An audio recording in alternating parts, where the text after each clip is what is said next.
Hey everyone, it's Tony checking in again with another distance learning video. This is the second video of our series. First thing first, I want to remind everybody whenever you get a chance to please check in on my staff website. On the Sale High School website, go to staff all the way to teacher websites. You should be able to find mine. It should be a good habit every day to check in on the site, looking for updates. I'm going to do my best to keep it as up to date as possible. I'm using Remind to send out information, but this is where I'll have a lot of other info too. So please and thank you. Please check in on this as often as possible. So this week we're going to start our new unit before we get to our next book, and this is going to be about everybody's favorite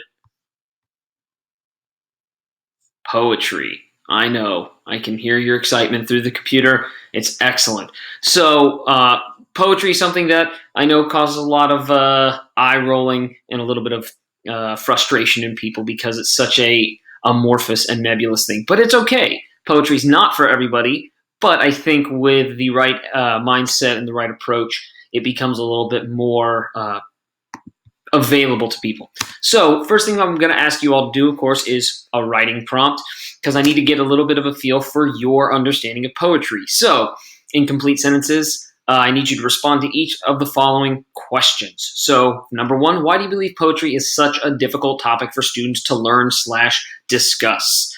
Complete sentences again. Like I said, it's something that a lot of people have issues with for one reason or another, and I'd like to hear why you think that students find it difficult to learn about it or discuss it.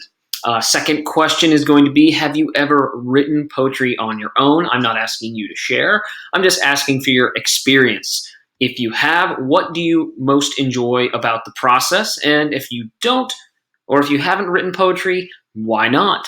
And in using 3 words, appropriate for school words, please and thank you, describe poetry. So 3 very straightforward ones. Once you have finished with that, the next part is going to be looking at this idea of spoken word poetry. That's going to be really the main emphasis on this unit, is looking at spoken word poetry. Now, the second part of your writing prompt is as follows. So in complete sentences, respond to each of the following. So what is, in your own words, spoken word poetry?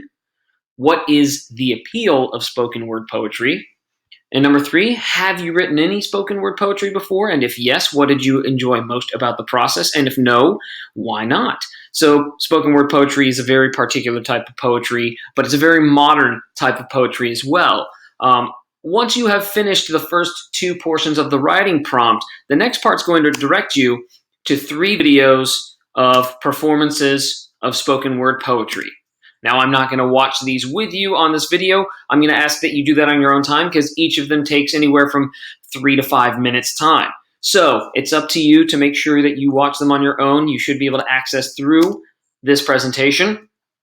Now, following watching those 3 videos, it's very important that you watch the 3. The follow-up is going to be, what did the 3 previous videos have in common? So it's not just content, but also the style in which they're performed. What was unique about the 3 previous videos? So think about what made each one unique in its content and its style. And of the 3, which one did you relate to most and why? I reason to believe that you can relate to at least one of the 3. If not, that's all right too. Just find something about any of those videos that you can relate to. Do your best. So this video is going to be short and sweet because this assignment is going to be a little bit more of you doing it on your own outside of here. There's not a lot for me to lecture about. Really, I just want to get a feel for your own experience with poetry, your own understanding of poetry, and just as a baseline. So as we go forward, I'll know kind of a little bit about how everybody feels about it, and hopefully we can work on it together and come to a little better appreciation for it. So that's about all I have for this video. Please check in on the website. Make sure you're staying up to date. Make sure you're checking on Microsoft Teams, where the assignments will be posted, as well as Focus, where you can turn in the assignments. If you have any comments or questions or concerns, please let me know through either an email or a remind message, and I'll get to that as soon as possible. Until then, take care, do your best, and I'll hear from you soon.